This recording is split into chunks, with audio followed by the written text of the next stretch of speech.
Guys, welcome back to something on the channel. We're here for the Emirates season review, and what better place to do it than this? Emirates Stadium, says people. Yeah, this is lit, man. We're here, end of season review, guys. Leave your thoughts down below about the season. I want to know your best player, your best moments. Well, let's talk about Arsenal's season, of course, how it went and what I think of it. Also leave your thoughts down below, people. Let's start with the summer transfer window, signing players like Kai Havertz for 65 million. At first, I was thinking so much controversy about the signing because we saw what he did at Chelsea, and we was like, yeah, 65 million is a lot of money, but what a signing he's been. Yeah, Havertz has definitely been, one of our best players by far this season. He's really proved me wrong, and he's, I say he's even lived up to his price tag and lived up to sort of course, his expectations, because many people, including myself, were down him wrong. So that was a great signing from obviously Arteta and Edu. Declan Rice was a big one for 100 million. That only elevated our squad. And we all know what happened. I mean, we don't have to even talk about Declan Rice, man.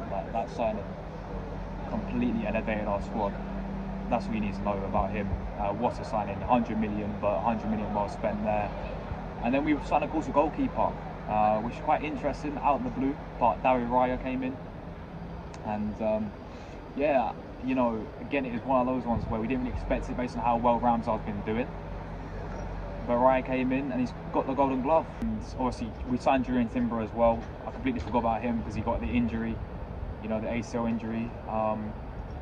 But yeah, obviously we signed Timber, and he played pre-season, played the Community Shield, and then got injured. We saw him in the last game of the season, didn't we? So I think it was a decent overall transfer window. I think we still needed a few more signings though, but overall I think the window is pretty solid for us going into this new season. The season itself, Premier League, we know we finished second place. We went down to the wire. We took it to the final day against Man City. We just fell short. Carabao Cup, obviously we got knocked out by early rounds. West Ham beat us. I was at the game, guys, as well. I was absolutely fuming with that game. I'll be real. Like, Carabao Cup is a trophy that I want to go far in. A Carabao Cup is a trophy that we've only won 2 in our history, like League Cup wise. So I wanted to win that, man. And I don't think we took that seriously. I don't think Arteta took it seriously, which he don't really take the cup seriously. Ever since he won the FA Cup, really, he don't really take it seriously. So I wanted to win the Carabao Cup. I was so disappointed we got knocked out by West Ham, guys. FA Cup as well, we got knocked out in the first round by Liverpool at the Emirates. We should have really won that game as well. We never took our chances, and we got knocked out the FA Cup. And obviously Champions League, we made it to the quarterfinals. Obviously we beat FC Porto in the last 16, which was very, very good, because we know how poor Arsenal are when it comes to Champions League and when it comes to playing in the knockouts. But we got to Bayern Munich, and I thought we still could have beat Bayern Munich. I really thought we had a better team than them, but clearly not, and they beat us. And then we got knocked out of the Champions League quarter-final. You guys know him, right? Herbert Chapman. Just casually sitting by him right now, man. I wonder what he thinks about the season. Is it a failure? Is it a success? Well, let's find out, guys. For me, it's a tough one to say, because when you base it on, obviously, the fact that we finished second place, but we won no trophies, people deem it as a failure. And I partly do hear where people are coming from, where, when they call it a failure. But at the same time, you have to look at it and think, what I will say, is trophies matter. That's the main thing of football. That's Arsenal Football Club, is trophies. At the same time, I'll give this team a bit of credit. I'll give this team credit where credit should, because this Arsenal side this season, right, has the best defence in the Premier League, has more wins than the Invincible team, by the way. More, as I said, the most clean sheets in the Premier League this season. We was unbeaten against the Big Six, but yet we still managed to win no trophies and finish second place. It's crazy. I think that just shows you who we're up against in Man City, but at the same time, we have to look at ourselves. We have to look at ourselves, and there's games this season, example, Fulham, West Ham, Aston Villa, home and away, where you look at it and feel, if only we got a win there, we would have won the Premier League. It's as simple as that, really. So, as much as I want to give this team credit because we did go down to the wire, at the same time, I'm very disappointed that we threw away the cups like the FA Cup, Carabao Cup. My best moments, obviously, from this season, and I think for me, I'm going to pick up the first one. When we beat Manchester City, I think, at the Emirates Stadium. I think that's the first one. Which way should we walk? I have this way. This is the way we got to walk. Yeah, people. I'm going to show you two, iconic statues here at the Emirates, people. Number one, Mr. Arsenal himself.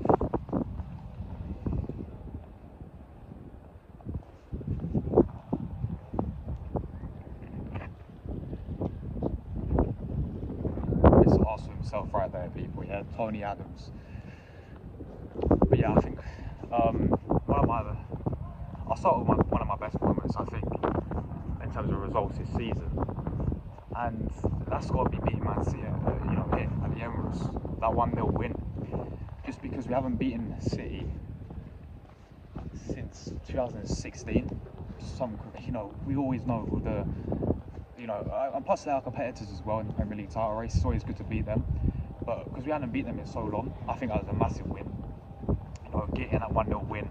Gabriel Martinelli scored the winner for us.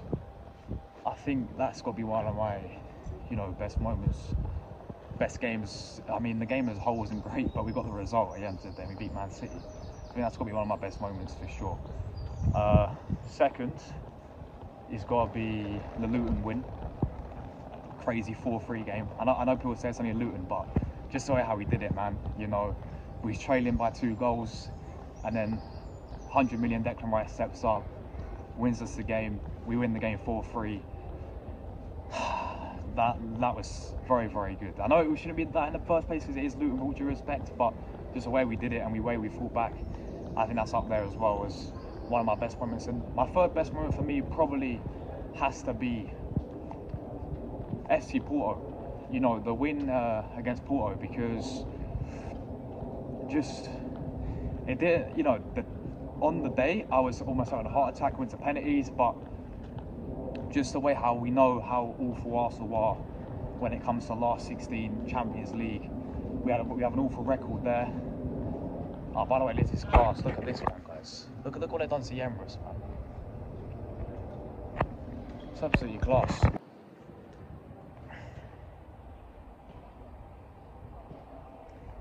Arsene Wenger. What's a man, man? What's a man? Arsene Wenger. Guy who I've only seen really bring success to Arsenal. I know Arteta won a trophy, the FA Cup. I never saw us win the Premier League, of course, guys. You know how young I am, right? I never seen us win the Premier League, but you know what I've seen? A few FA Cups. Wenger still brought a few FA Cups into Arsenal. Some of the joys. Hull City, I remember it, 2014, Aston Villa 2015, Chelsea 2017, and most recent Arteta won us the FA Cup. But what that man did for Arsenal, greatly appreciated. Huge respect. Invincible, as we know. Still the only team to do that, by the way, in the Premier League, I should say. But still, the only team to do that. And, big up Wenger there.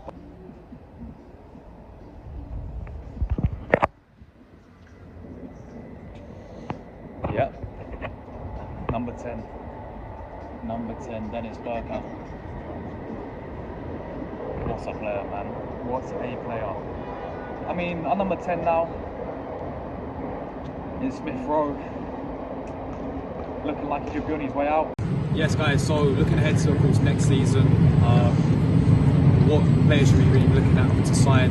I think, firstly, many players will be leaving Arsenal, the likes of, there's going to be multiple we need to get money for, likes of Smith Rowe, Partey maybe, the likes of Cedric and El Neni already going, but there's going to be, many players that we need to move on, and with that money we can, elevate our squad and improve our squad depth.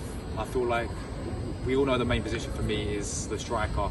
The striker position is clearly it's been the main position for many seasons now, and I think my ideal striker is we need a goal scorer. We need someone who's going to be clinical, prolific, and I feel Ollie Watkins is that guy.